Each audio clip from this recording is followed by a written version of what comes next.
Hello, we are live. Let me get Instagram started.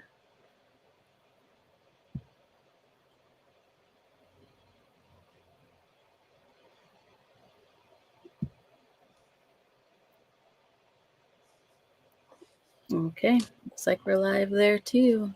All right. Okay, so welcome, Late Night Tea with LP. It was Late Night Tacoma Tea with LP. We're starting this out. Very first time we're trying this out. We're wanting to reach people where they're at and make news available to people, so they know what's going on in their city. And so sometimes 5 o'clock city council meetings don't work for everybody, and so we want to make sure people have news available on their time. So I'm here with Jonathan Jackson. Thank you, Jonathan. Hello. Great to be here. Thank you. Oh, is that my cue? Hi everybody. So I'm sure that everybody knows Latasha. Just I'll give a little bit about myself. My name's Jonathan. I've been here in Tacoma for about a year now. Moved out with my wife Sherry and two kids, Stella and Bianca, and we are really happy to be here. We're here from the East Coast. I have a background, like some of the announcements said. I come from a left-wing family, a radical family, and so I've been around activism and politics for much of my life experience. And I just couldn't be happier to be involved in what Latasha's doing, and really just honored to be involved in the push towards getting a progressive member onto the Tacoma City Council. So I guess I am playing the role of the interlocutor today. I can use a few dime store words because we both went to Ivy League grad school. Isn't that right, Latasha? Yeah. We'll try to keep the dime store words to a minimum. But I think that once again, this is a familiar tune from the past couple of months as we are in the middle or towards the end of another very intense week in these United States of America. We have seen a lot of disturbing domestic news coming out of Los Angeles, coming out of the governor's office in California. Today we saw a U.S. senator wrestled to the ground and arrested for simply asking questions. And a lot of those, what I want to ask you, Latasha, is, all of those events are sort of national moments, but what they do is, how do they make people feel about their day-to-day lives? And today's topic, which is security, how does seeing these events unfold right before our eyes play into how we as Tacomans feel about our day-to-day lives and feeling secure at home? Yeah. So I know that what they're meant to do, right? They're meant to scare us, and they're meant to make us uneasy, so that we don't feel okay to exercise our right to speak up. And I think if we allow that to happen, that's what's going to happen.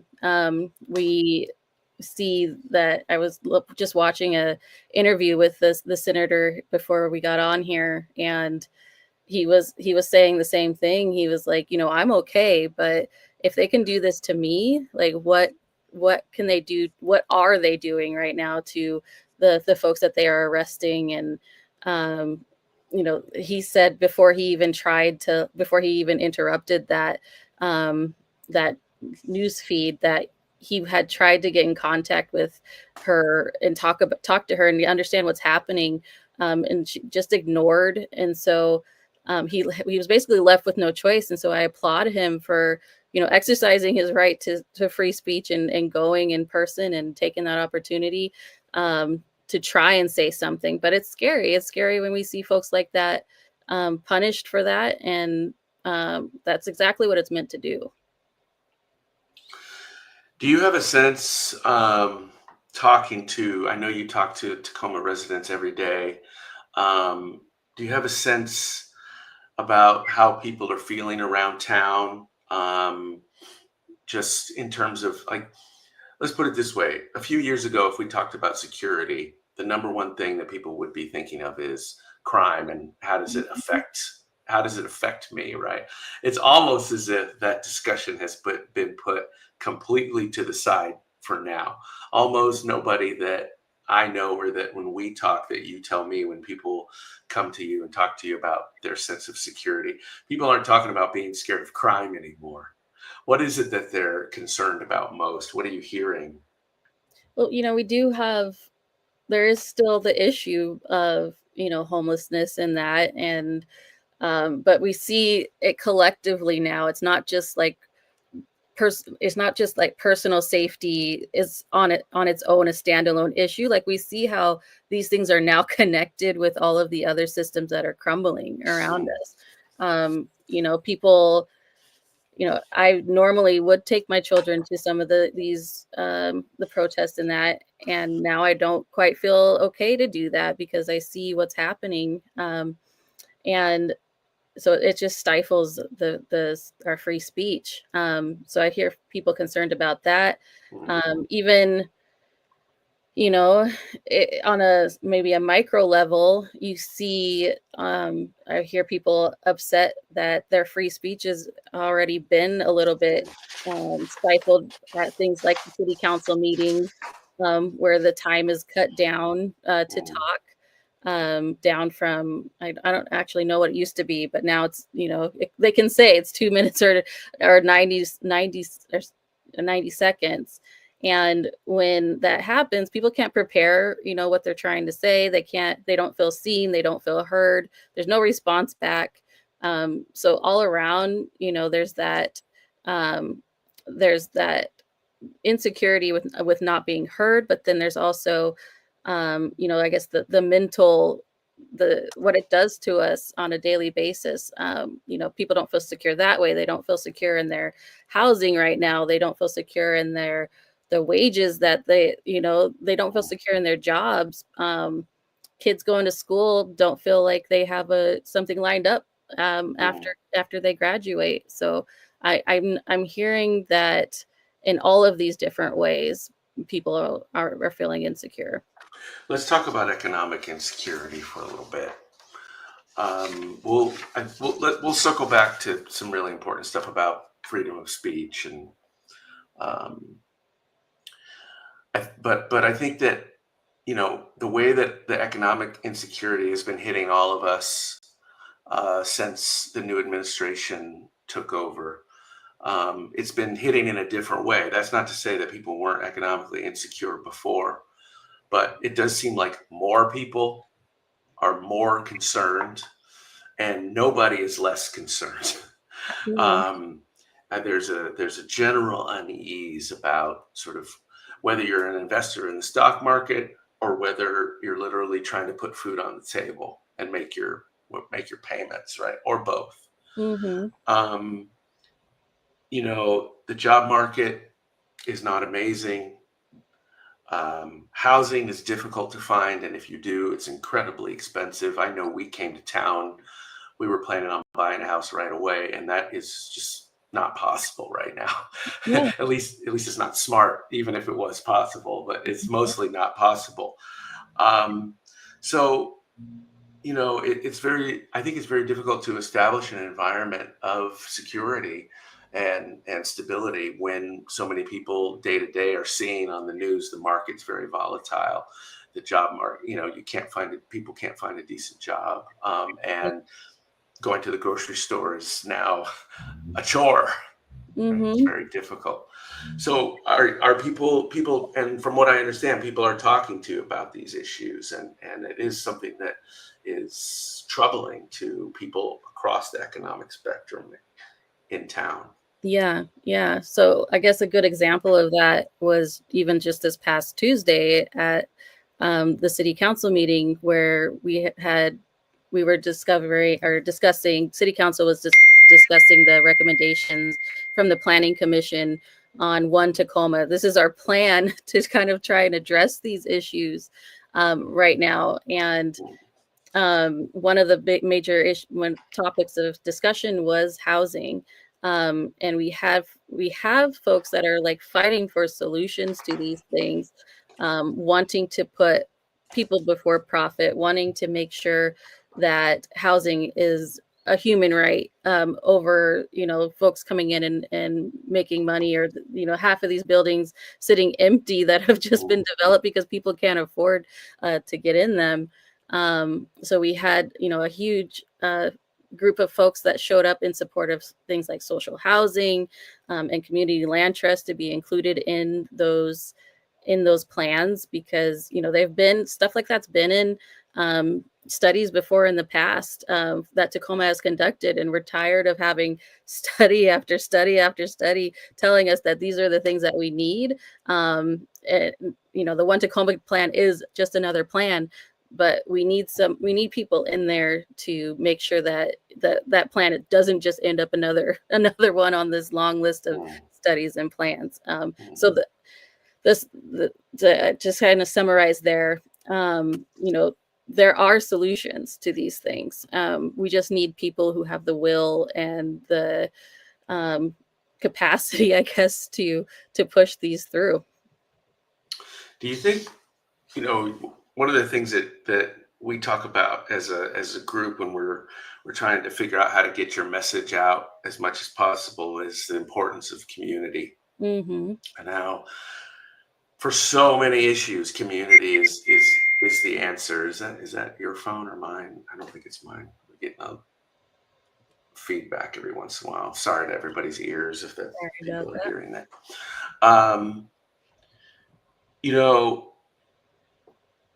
One of the reasons we moved to Tacoma is because we felt like there was such a great possibility for community here. What do you think about the state of both neighborhood community, city community, and everything in between? How it sits now? I think and that was kind of one of the reasons why I decided to run, was because I saw we want it. Like, it's something that we're kind of aching for at this time, right? And even those that don't know that that's what they need, I think that's what we need. But through the process of the charter review thing that I did, when I was on the charter review committee, when we went out and heard what people wanted, and a lot of our recommendations were basically trying to make sure that the community was heard, and that there were ways for the community to come together in like neighborhood councils and all sorts of things. But what we saw was that there's a barrier there. Like, even though people want this, we need the spaces in order to do it. We need council members that will support these new programs in order for people to come together. We need people, how can we empower people to work together, live together? And there's ways to do that, but unfortunately there's not there's kind of, city council isn't a champion of that at the moment. It's a barrier. And so that was kind of one of the major reasons why I was like, okay, well, we need people on there that understand that community is the solution to a lot of these problems. And we're getting some great comments, by the way. And I don't know, can everybody see the comments that are being made? Yep, I know we haven't addressed listeners directly, but if you do have something that you feel like you want to express or ask Latasha a question, the comments would be a great place to do that. And we do see those, so we're going to get those in soon. Mm-hmm. It does feel like we're in such a new time now. So 6 months ago, if I would have asked you a question about, what is real security for everyone in Tacoma, we would have, we probably would have had a discussion about policing. We would have had a discussion about, a few other conventional or more comfortable topics around that. Not that those have dropped out, but now, getting back to day to day and what we're perceiving through our devices and through our friends. I think we were having a discussion earlier about how important community is in trying to perceive these news events, and how it's really important not to just look at your device, but then once you get some news, perhaps on your device, that you turn to other people in your community and talk about those things, Yes. right? Yes. We live in a time where our eyes might not see what we think we're seeing.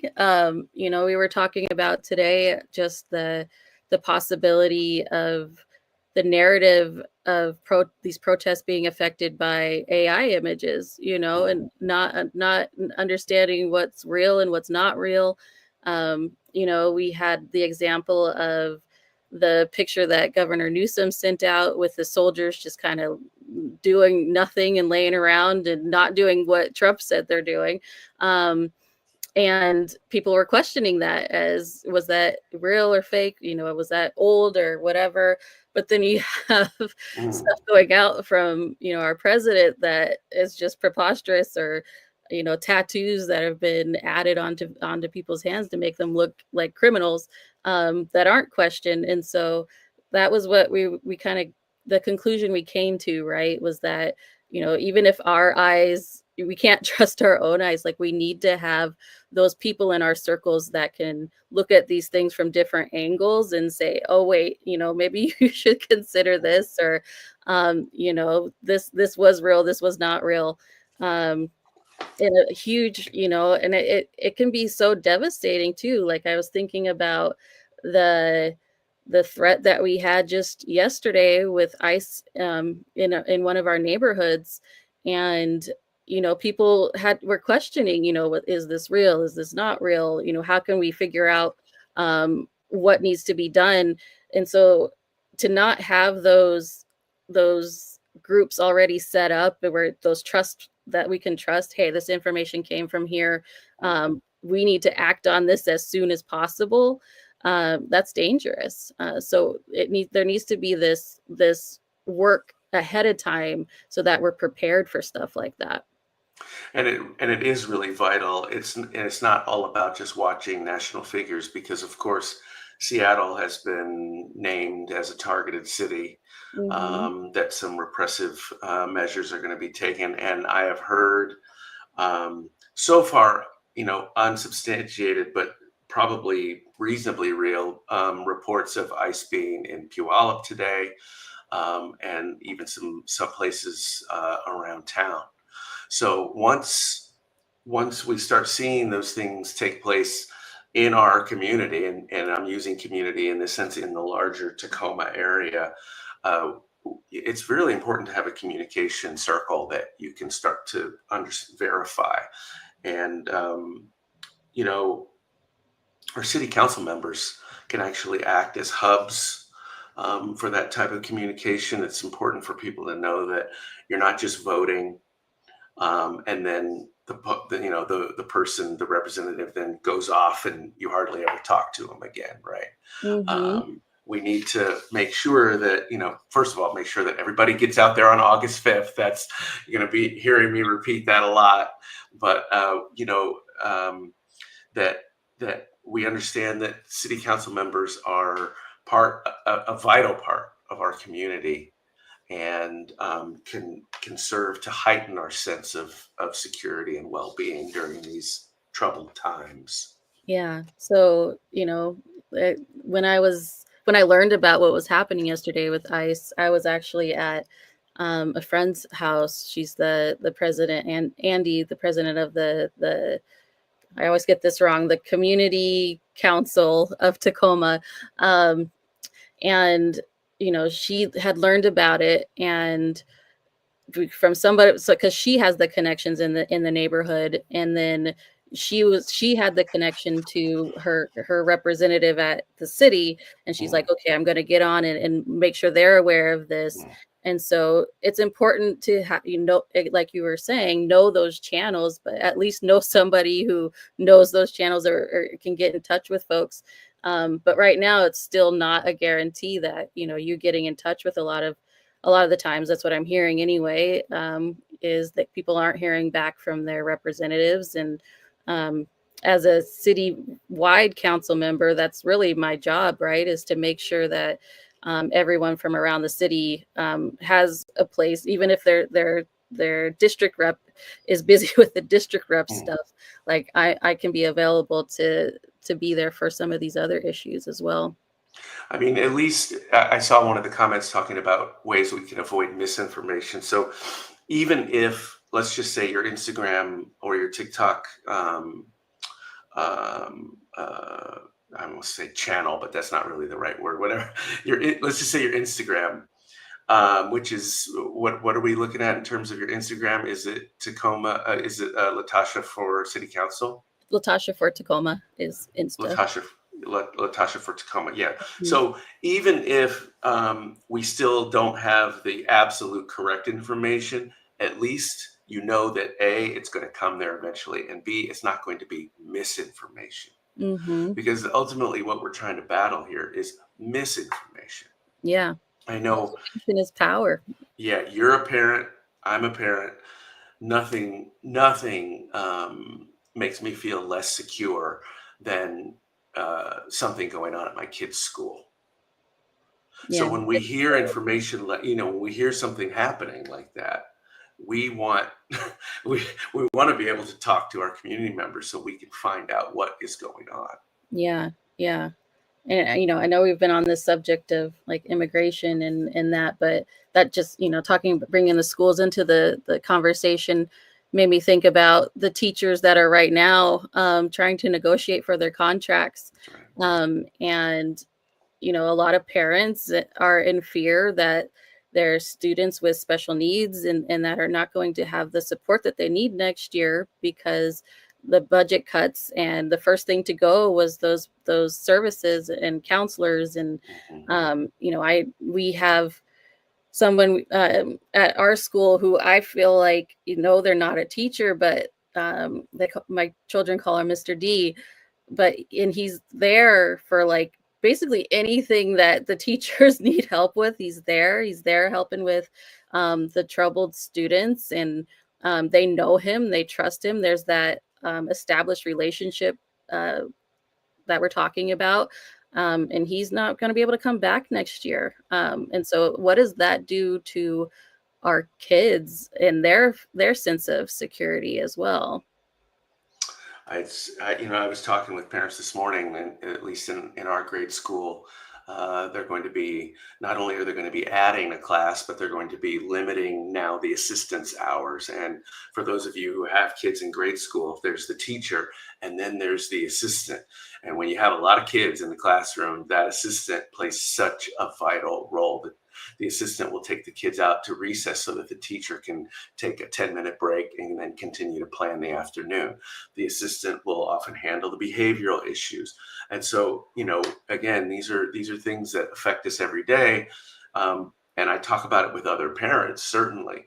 But having somebody on the city council who is a willing ear could also be very, very valuable to people. I don't think people realize how important city council people are. I think that's one of our biggest. It's Uh, not a sexy role, it's not. I never thought I would run for it, but it is important. It's important. Like, I don't have a huge direct say in what's happening at the school. Like, I wouldn't, if but I do have the power to educate the community on what's happening and making sure they're in the loop. And there's the power, making sure people understand what's happening. And my voice, on a certain side, once elected, will carry a little bit more weight. And so that matters as well. So let's talk about power a little bit. It's a good segue, I think. By the way, keep the comments coming in. We are seeing all of these, and we are going to talk about them towards the when we take a break, and let's talk about power for a little bit, and then let's get into some comments. How's that? That Sounds good. sounds good. So if you're a teacher, a business owner, um, what what role do you think that teachers, business owners play in building security and establishing neighborhoods as places of power? Yeah. So um, I'm a huge urban studies nerd. I, I wanted to. I did a lot of that, in when I went to university in Columbia, at Columbia. Um, and one of the big things was like a busy street, a street where folks know each other, and a community where folks know each other and can support each other. That's a, you that goes into all types of different types of security. That goes into personal security. That goes into um, mental security. We're talking about our mental health as a huge issue. What does it look like to have those established people in your neighborhood who are not going to be displaced? Are going to be there. Have an interest in your well-being and in your best interest at heart, because they're your neighbor. What they do affects you. What you do affects them. So we care. That's Hmm. what we need to get back to, and that's impossible when people don't feel secure in their homes. They don't feel secure in their jobs. You don't establish those deep roots and those deep connections that lead to that type of security. How about let's talk about another form of power. Let's talk about um, rights. You and I are always talking about sort of what rights do we have, and how can we empower ourselves in terms of our day-to-day lives, and do you think that community messaging has been adequate up to this point, and could it be better? Yeah. So I think somebody had asked about how to, George, he asked, how do we help people learn about their rights, so they can better understand what security is actually assured to them? I might try, I might challenge the word assured. We have the rights that we fight for, right? But that there's a little bit of that education there too. Um, how do we get that out there? And I think city council, I think our education system, I think we all have a role to play in educating our community about what they can do. We were talking earlier about, what to do. We know what to do when it comes to if we're stopped by, the police and that, because that's something we've had to think about in our daily lives. But there's a lot of folks out there that haven't. And so there's this education that needs to happen, and it can happen from person to person. But Mhm. I think the responsibility really lies on our leadership, in order to make sure people are Mhm. prepared the way that they need to be prepared. We were even talking about printing magnets or or signs or things like that. I think, again, I'm my mom's caretaker. She's in, sort of an elderly phase of life, and I often talk with her about not letting sort of things, or the logic that worked in the past somehow isn't working so well now. Yeah. So, for example, a traffic stop, right? The way that you handled a traffic stop 6 months ago, it should be different than how you handle it now. You shouldn't let your past experiences dictate what happens to you. Hmm. And you need to. I love what you said about, you get the rights that you fight for. You get the rights that you insist upon. And Hmm. sometimes knowing that you've rehearsed this with people in your community. That's a lot of times that's what conversations are. They're a little bit of a rehearsal, right? So Yeah. when you do get stopped, you know what your rights are. When somebody knocks on your door and declares who they are, you know what your rights are because you've talked about it with your community many times over. Yeah, absolutely. And we also talked about, the resources that we do have in our community that maybe folks just don't know about.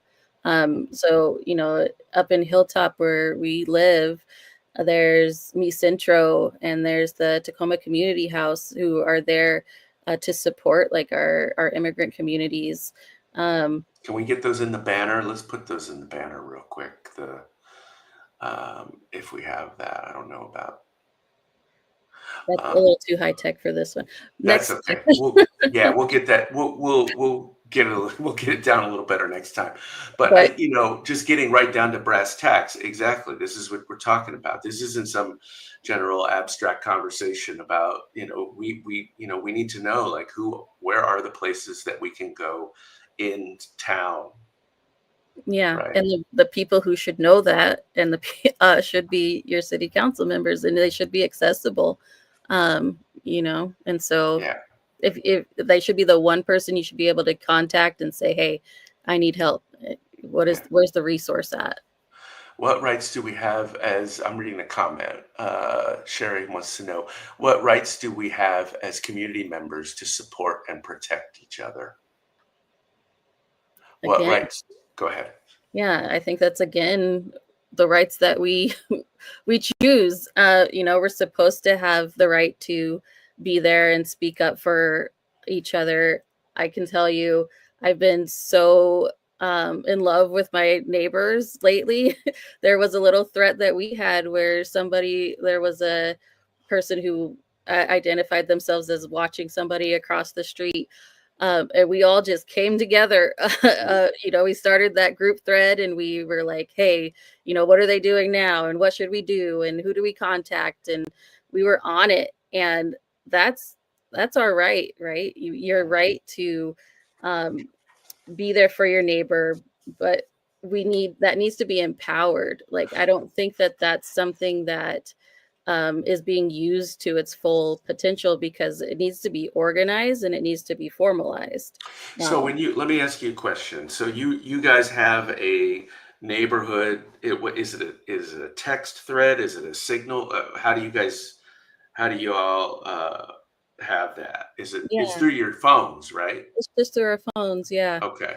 And who got that together? Like that's pretty cool. I think every It neighbor was one neighbor said, "Hey, there's this weird car outside," ah, and the other neighbors were like, "Hey, let this is what I think. This is what I think. This is what yeah. I think." And then they brought another neighbor in. They brought another neighbor in, um, and we're lucky here because we've established a lot of that relationship where a Mm. lot of us do know each other and have been there for each other. And so when somebody says, "Hey, there's something weird happening outside," we're not questioning that. We're jumping into action right away because we know that that's what's happening.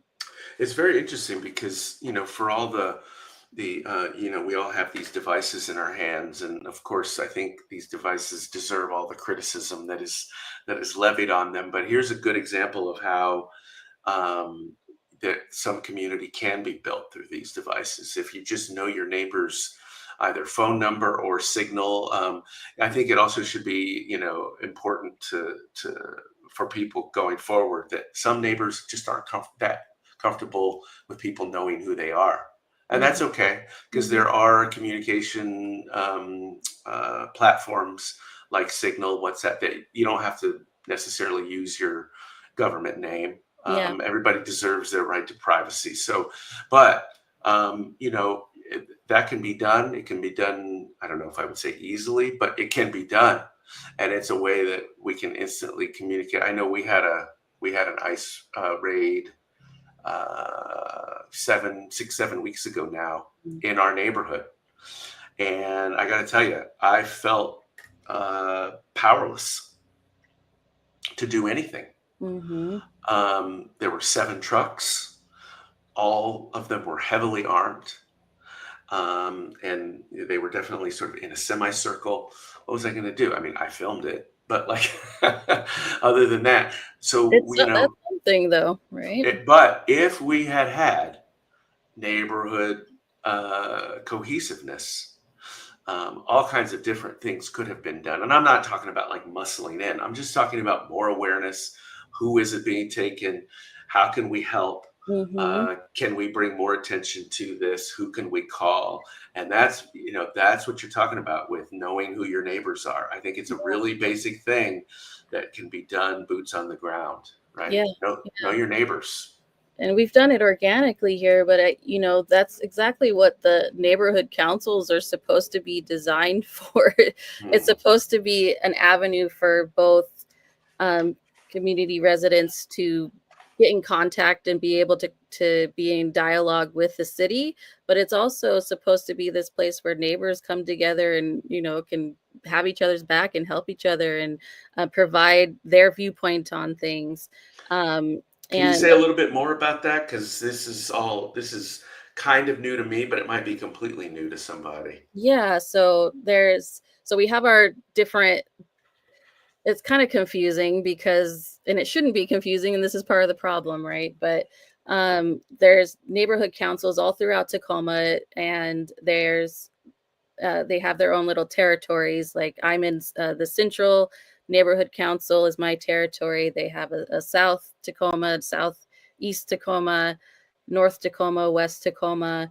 There's a map on the city government website where you can look and see which one is yours, which Okay. territory you're in. Maybe But we can get that up on your Instagram or something yeah, sometime soon. yeah, I'll send that out. Um, but they meet once a month, at least once a month. And they have liaisons with the police. They have, folks come in from all sorts of different places. Like the Mm, parks will come in and say what's happening. So people can get informed about what's happening. But right now, a lot of them are struggling because people don't know that they exist for one, but then also have been going for a long time feel almost disappointed with the process because a lot of them see like, hey, we knew this was going to happen. We spoke up on this one issue, but what we say doesn't have any teeth mhm, at the city level, and so people aren't wanting. So people start getting apathetic, right? If you feel like you're not getting mhm, listened to, and I when I was on the charter review, that was one thing where we did a lot of public outreach for. We're trying to understand, what's working with the neighborhood councils. How can we help? Because I see that as such a resource. We're mhm, at a budget deficit right now, and a lot of the excuse at the city council is that, oh, we have like one staff person to share between all of us. You have a whole city of resources available to you in the form of very knowledgeable people. There's experts on all sorts of different subjects, and we come across these things, um, but they're not able. What they say is not being heard, and it's not being taken seriously. And so, I tried to get them more teeth on the charter review process, and the council decided not to put that forward on the ballot for people to vote on. And that's another one of the reasons why I'm here. That's it's got to be a little frustrating, Yeah. a little bit. Oh, Pete's asking. So thanks, Pete. Yeah, Pete has a good question, so let's get to Yeah. that.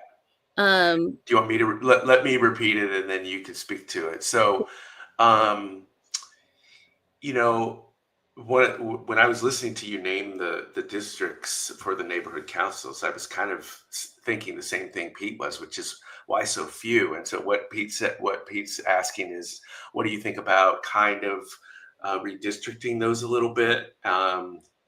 There's like there should be a hilltop one instead of having it split down the middle. Like maybe our own little form of not gerrymandering, but getting well, but because it's got to be, it should be culturally appropriate, and I think maybe they're not, or maybe there aren't enough of them. Who knows? What do you think about that? yeah, I mean, I can nerd out and tell you that, for a group to be, the studies have shown for a group to be productive and get things done and work well together, it shouldn't be more than like 150 people. And so Mhm. there should be, you can go down to like a block level almost and have more of these set up. And I think that would that would make a big difference. But as is, there's even a lot of work to be done. And I'll tell you, I think that might be why I came across the charter review process, was because I was trying to figure out my neighborhood council, and I found out that Hilltop is basically split between two. There's the Central Neighborhood Council, and then there's a new Tacoma Neighborhood Council for most of downtown, but it also includes part of Hilltop. And that's just confusing. Which one do people go to in order to be heard, to get their issues addressed, to get in contact with the city? It just adds to the confusion, and it's not helpful. And so I think they're absolutely, I would love to see some redistricting in those, and even looking at, how can we restructure these to be more effective? And you'll get better attendance too, I think, if people understand that there's neighborhood representation rather than some, falsely drawn border there. Yeah, Jen says even Central thinks Hilltop should have its own, so it doesn't sound like an unpopular idea. Jen is Sherry, actually with the Central ah, Neighborhood Council. She's the, I believe, secretary. So she knows what she's talking about. And we're right. also a part of the Hilltop Action Coalition, which um, practically serves maybe as the neighborhood council for Hilltop, but we're not recognized as that. And so there's work to be done that way too. One of the benefits of these is we were talking earlier about knowing local attorneys. And I heard you say police liaison. Everyone in their individual communities, in sort of our opinion, should know who their police liaison is. Yeah. Sitting here right now, I'm gonna come to the confessional, and and I don't know mine. As Oh, I'm sitting here okay. right now, I have no idea. And I've had conversations with Patty Jackson. I kind of, I know people around town, even the short time we've been here, but I have no, I know a police liaison, but I don't know my police Yeah. liaison. So I don't know who the prominent judges are in town who are making criminal civil decisions. And those are things that community almost instantly solves. Yeah. Right. And you And brought up two different things there with the police. That's a lot of people don't feel secure. That's a subject that's maybe taking a back seat in a lot of folks' minds because of all of the chaos that's happening. But you wonder what can be. We really have it's a chaos of trust, right? Or people, there's a crisis of trust right now on all sorts of levels, but with the police as well. And what can be done about that? We have options as far as like getting community more involved in what's happening with the police and how they conduct their business in the form of police oversight. Again, something that I fought for on the charter review. I brought up, and community rallied around it. It didn't end up on the ballot. One more reason for me to run. Um, but what would that do to the sense of community, to the sense of security, not just for the community members, but also for the police officers, when they know that the community that they're out there serving feels protected and that they trust them? Like, that's a whole different dynamic. Like, they're not easy jobs, right? And so how can we make everyone's life easier by putting these systems into place that we know work? We've seen them work in other cities, but for some reason, we can't get them done here in Tacoma. Um, what was the second thing you were talking about? There's the police judges. judges, yes. And so, um, we don't normally have to worry about who our judges are. We don't have to think about that, right? But that's one thing where it's like, it's just an example of how we have to pay close attention to our ballot now. We have to study who's available for us to pick from. Mhm. If there's nobody you like, run yourself. Um, but it's not a luxury anymore that we have to just sit back and allow whoever to get in these seats, because we need to be prepared for when stuff like this happens. Yeah, and I have to say, one of my talking points recently has been that um, people on the conservative side of things are very good at that. Conservatives traditionally for the last 50 to 70 years have been much, much better than progressive people about reading ballots, about knowing who they're voting for, and That's then right. about voting for them. Mhm. So, I know that at our meeting, our big fundraiser at the Caballeros Club, I got up there and was just ranting like a drunken sailor about August 5th, August 5th, August 5th, right? Because these are the part. Now, listen, I'm not excluding right wing people from voting for you. In fact, there are some I issues, hope and they're waking up, you well, know? listen, when we get back to talking about economic stuff, which I do want to do, there's stuff that affects the entire political spectrum, like medical bills, but that are making people feel incredibly insecure. Um, but I do, right wing. This is the type of boots on the ground stuff that right wingers are good at, and they've Mhm. been good at it for a while, and we have to get better. Yeah, Even we just do. We have to. August 5th. We have to get people. We have to raise awareness about what the city council is and what it does. We've been getting questions about the neighborhood councils, like what power do they have? none. What's their They budget? but they could, but Right. none. They have none. But we have examples of this. There's a Southeast Neighborhood Council that has worked around these barriers and has, been successful that we can emulate in other areas. And they just need the support to be able to do that. Um, We're gonna get you there. No yeah, problem.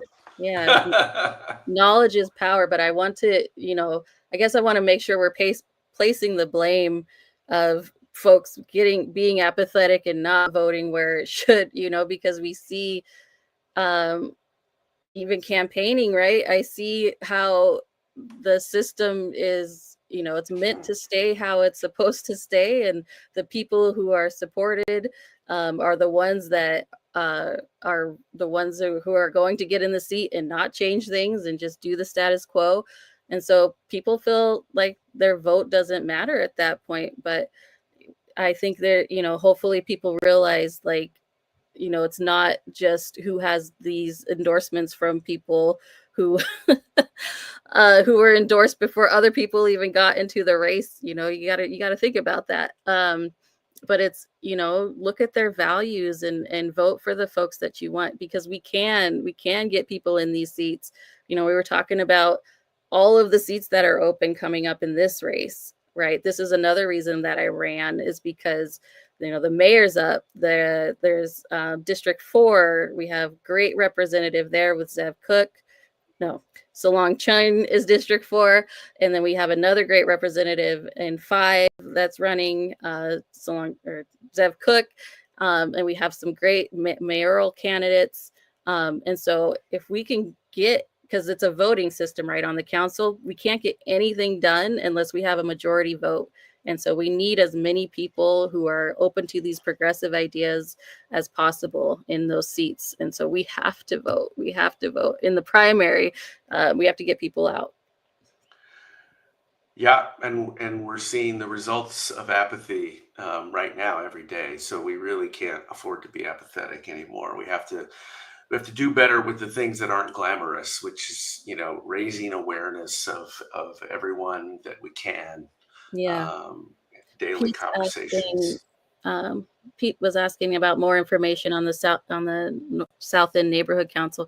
Pete is also a great candidate. FYI, he's running for Parks, one of those positions. And Can you say more about that when you say he's running for parks? yeah, so there's all these positions that I didn't know about until I basically taught myself about them, and that's part of the problem too. But um, Pete basically stepped up for as park commissioner. So it's similar to the city council, except for our park system, which our park system is separate.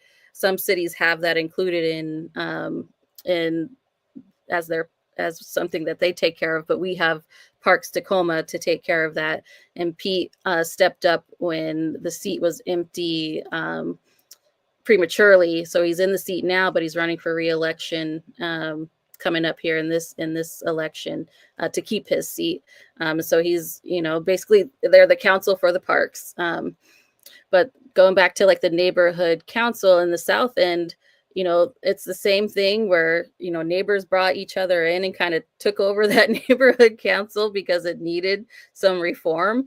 And the power came in them coming together and teaching themselves how to find the resources, how to apply for grants, how to find the folks in the community. Hey, we need this service for this event. I'm going to look in my community to find that person and support that person. It's just an amazing, amazing example of what we can do around the city. And they've begged, council in the city for support, and they could do. You can just imagine how much more they could do if they had that support. It's very empowering to have somebody who you believe in, whose values you mostly align with. I mean, nobody's going to be 100% for 100%, but who falls on your end of the political spectrum and who is a hard worker in office. I think most people on the left genuinely don't have any idea of that feeling because it's been so long that we've had people in local offices that are, who they are, you align with them and they work hard. I want people to be able to experience that. It's a great feeling. So we need to work hard to make sure that happens. So hopefully with Pete and others, we're going to have conversations and dialogues with them that we can get up on the social media over the next 6 weeks. We got about 6 weeks to August 1st. I mean, you can stretch it and say 7, but I'll be alarmist and say 6. Yes, and it's awareness campaign, right? It's urgent, and it's awareness campaign. It's an awareness campaign. So much, there's. I wanted to get out into these other neighborhoods that don't often have a say. I want to tell people about why certain neighborhoods are reached and why others aren't during campaigns. And I'm curious how many people have had somebody actually knock on their door, and I want to let folks know the reasons for that and there's solutions for that. But there's so much to get done in like so little time to try and get the word out in that, and so a lot of it takes word of mouth and people sharing, hey, check out Latasha, or check out Zev, check out Salon, check out Pete, because there's so little time. And especially when you're trying to, when you don't have the support of big corporations and fossil fuel industry, the money's not there to reach as many folks as you would like to reach. And this thing is expensive. I didn't think it was going to be, but it is. And so I'm understanding what it costs to reach these people. And so we as many of the grassroots ways that we can, word of mouth, that's what we need to be doing. Yeah, and we do need donations, of course. We need contributions. Another thing that right-wingers are really good at consistently. They have the money. That's why it makes it easy. Yeah, but also, they also are really good at small donations. Honestly, it's not, the right-wing donations are not just well-to-do benefactors. Conservatives have been very good for a long time at taking small donations. But I think, and too, the issue, like we kind of talked about, is there's so much happening on the national level. People are paying attention there, and like they want to support the candidates there, and they can see that, like they see it on their TV stations, on the news, what's happening. But local politics are where people have the actual power to make change, and it's not as flashy, it's not as sexy. And hopefully we can change a little bit of that where we get people more informed and more involved. But I think it can be. And I think that those things take place really easily for people on social media. Yeah. We've got to get better in the habit of following our community leaders on social media. Yeah. You dictate. Well, they have to get better at posting Well, that's yes. It's not all on the user end. Yes, Let me tell you, there's reasons for that too. Why some of them don't feel comfortable. There's that's true. so For I, very good reasons. So let's get into that. We have a little time left. Speaking of so little time, but I want to address that directly. We got a couple of big demonstrations coming up this weekend. mm-hmm. We're talking about feeling comfortable and being able to post things, and freedom of assembly comes to mind right away. Those demonstrations are going to be taking place in town. So as a potential future city council person, what do you think about demonstrations? In this case, I think there's a No Kings demonstration, and then I'm not sure about this, an explicitly anti-ICE demonstration. Yeah, I mean, In terms of security, yeah, this isn't just a general question, but how do you think that, in terms of security, how do you think that plays into? yeah, it's people's right, and there's a reason why we're supposed to be able to protest and speak up when these things happen, because we're supposed to be able to fight for our security, right? And we know that this is going to happen. People are going to want to do this thing, and they should do this thing. But I think the city has maybe not been as proactive as creating these spaces to allow this to happen. Is a protest with a permit? Is it, as why do we have to go through this whole process before it's legal and safe for people to be out in the street to say what they need to say?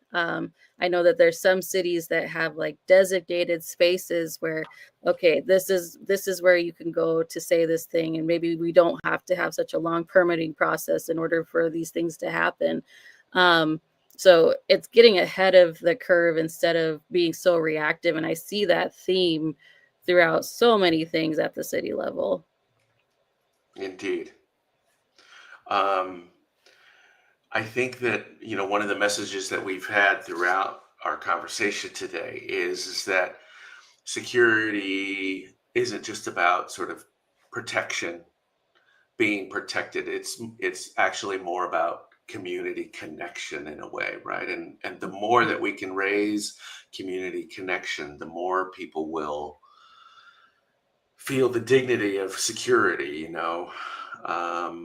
That's what these demonstrations are about in some ways, are they not? Yeah, it's a place for us to come together. And I'll tell you, like during the issues with Manny Ellis and Black Lives Matter, and that, like, I just needed some place to go to be around people that understood and felt what I was Mhm. feeling in that moment. And getting out there, like, it's an outlet, right? And if you don't allow folks to even do that, that's a danger as well. It is. What results when that happens?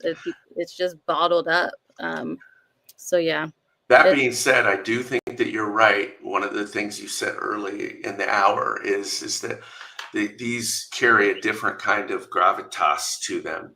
I will not be bringing my kids to the demonstrations. I wouldn't recommend that people do. right. I think people need to be aware that this is different than demonstrations, perhaps before, Yeah. in the Things are before getting, times. yeah, right. Yeah. I feel like that's every day now. Is the Yeah. something Protect new is yourself. always coming up. Yes. Yeah, yeah. Protect yourself, everybody. But really, I think that, this was our first foray into this. How do you think it went?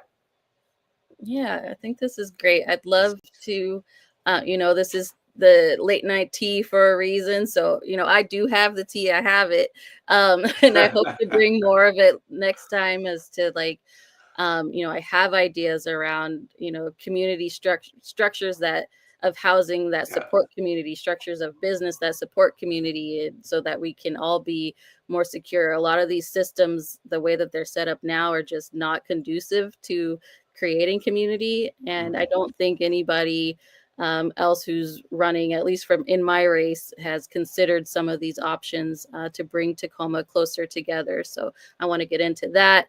I want to start talking about, hey, this is what happened at the council meeting. This is the news that I've heard on my end, and you all could share, what you all have heard. But, I want it to be, I want this to be a space of community here where we can talk to each other and sort out what's happening in Tacoma. I mean, these conversations are the conversations that our city needs to be having. Hmm. So let's keep going. Thank you for providing this opportunity. Thanks to the commenters, Jen and Pete and George and Sherry. I'm sure there were a few more in there, but they scroll and I actually don't know how to scroll back down on them. So that was a technical problem. We'll work out for next time. Maybe we can Um, figure out a way for the questions that don't quite get answered to be yeah, answered later. So indeed. we'll think about that. We want to encourage people to occupy your third spaces, talk to your neighbors, talk to people in your neighborhood, wherever you go in town. Just talk to people, grocery store, Nordstrom's, whatever. Just talk to people. Follow Latasha on Latasha for Tacoma. The live will be shareable, so share the live. If somebody couldn't make it during this hour, share that out. And let's keep talking. All right. Thanks, You Jonathan. want to? Yeah, absolutely. Great to be here. Have a good night, everyone.